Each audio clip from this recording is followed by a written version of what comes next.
ভাবছিলাম রোজার আগে সমস্ত কাজ কাম সেরে একদম রিল্যাক্সে রমজানগুলো শেষ করব, তার হলো না। তার আগে এতটাই ঝামেলা পোহাতে হলো, তো সেই সমস্ত ভিডিও আপনাদের সঙ্গে পরে এক সময় শেয়ার করব ইনশাআল্লাহ। আসসালামু আলাইকুম এভরিওয়ান, আমি আমেনা সিদ্দিকী। নতুন আরও একটি ভিডিও দেখার জন্য সবাইকে ওয়েলকাম জানাচ্ছি। তো কি অবস্থা সবার, সবাই কেমন আছেন? আমি তো আলহামদুলিল্লাহ ভালো। রোজার ঠিক দুদিন আগের থেকেই এত পরিমাণ কাজ করেছি আর এত কাজের ঝই ঝামেলা ছিল, তো সেই জন্য কিন্তু তেমন ভিডিও শেয়ার করি নাই। তো কি কি কাজ করেছি সেগুলো পরে এক সময় শেয়ার করব, ভাবলাম এই ভিডিওটা আপনাদের সঙ্গে এখন শেয়ার করি। যদিও প্রথম রোজার দিনই শেয়ার করার কথা ছিল, তবুও পারি নাই। এখন আর বড় ভিডিও এডিট করার সময়ও পাই না, কাজের প্রচুর আর কি চাপ, একার হাতের কাজ তো তার জন্য। আর এটা হলো রমজানের জন্য খাসি কেনা হয়েছিল, তো সেই খাসিটাই হলো ভাগ বাটোয়ারা করে রাখা হচ্ছে। এই কাজে আমাকে আমান সোনাই হেল্প করতেছে। তো প্রথমে পারছিল না, সেই জন্য আমি একটু দেখিয়ে দিচ্ছিলাম যে এভাবে এভাবে করে সব পলি করে রেখে দাও। তো ও সব প্যাকিং করলো, তারপরে এই যে বের হয়ে গেলাম। সবাই বাজার করে রমজানের আগে, আর আমার বাজার দেখেন আজকে কিন্তু প্রথম রোজার দিন। এই যে রোজা রেখে তারপরে বের হয়ে পড়েছি আমি আর আমার বর।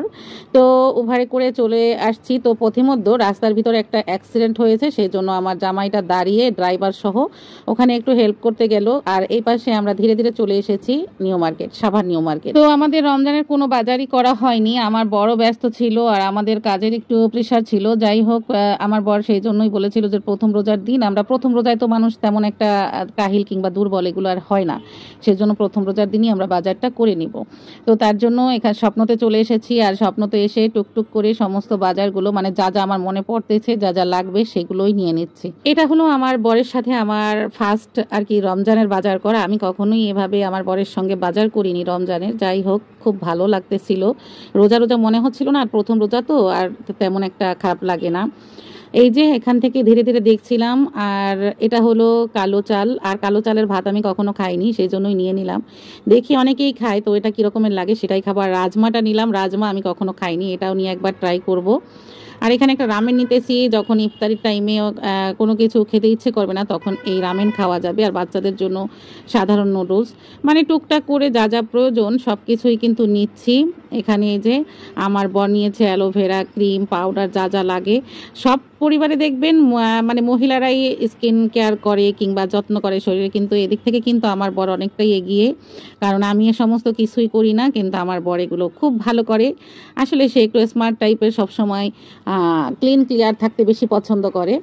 যাই হোক, আমার কেনাকাটা শেষ হয়ে গেছে, আমি বাইরে বসে আছি। আর ওখানে সিরিয়াল ধরে তারা দাঁড়িয়ে আছে, তাদেরটা মানে হিসাব নিকাশের জন্য তারা সিরিয়ালে দাঁড়িয়ে রয়েছে। এরপরে এখান থেকে গিয়েছি আমি হলো বেস্ট বাইতে গিয়ে আমার কিছু চেয়ার দরকার ছিল, 2টা ডাইনিংয়ের চেয়ার আর একটা এমনি বসার জন্য। তো এগুলো নিয়ে আসছি। বাসায় আসার পরে ঝটপট, মানে টাইম কিন্তু এখন প্রায় শেষ।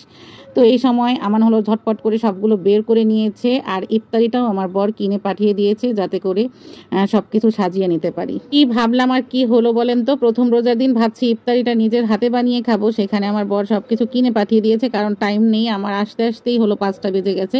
আর এখন এগুলো বের করে সব একটা সাইড করে রেখে ঝটপট আমানকে বলেছি যে শরবতটা বানিয়ে নাও। বাজার গুছিয়ে ঝটপট করে ইফতার টেবিলে কেনা ইফতারি দিয়ে সাজিয়ে নিলাম। এই যে আমার বর এখনই তরমুজ নিয়ে আসছে, তো সেই তরমুজটাও গরম ছিল, তবুও একটু কেটে নিয়েছি। আর এই পাশে আমার বর সালাদটা আমি কেটে দিয়েছি, সবকিছু মাখিয়ে নিয়েছে। এখানে মাঠা তৈরি করা হয়েছে, আর বুরিন্দা ছাড়া তো ইফতারি জমেই না। আর এই পাশে আমার বর, আমার ছেলেটা খেজুরের গুড়, রুহ আফজা, মানে এসবগুলো ভুষি সবকিছু মিলিয়ে একটাই শরবত করেছে। যাই হোক, ইফতার মানেই আমার কাছে শরবত পানি এ জাতীয় খাবারগুলো বেশি ভালো লাগে। আর এই পাশে এই যে ইফতারি কিছু শুকনা রেখে দিয়েছে।